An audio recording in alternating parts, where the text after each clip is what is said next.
ప్రజా సమస్యల పరిష్కార వేదిక కార్యక్రమంలో వచ్చిన అర్జీలకు నాణ్యమైన పరిష్కారం చూపాలని జిల్లా జాయింట్ కలెక్టర్ ఆర్ గోవిందరావు సంబంధిత అధికారులను ఆదేశించారు.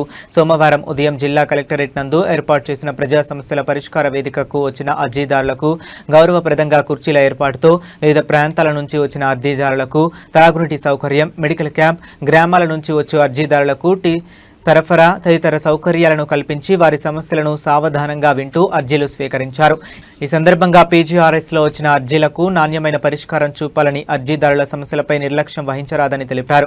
పెండింగ్ బియాండ్ ఎస్ఎల్ఏ ఓపెనింగ్ లేకుండా అర్జీదారుడు సంతృప్తి చెందేలా అర్జీలకు పరిష్కారం చూపాలన్నారు.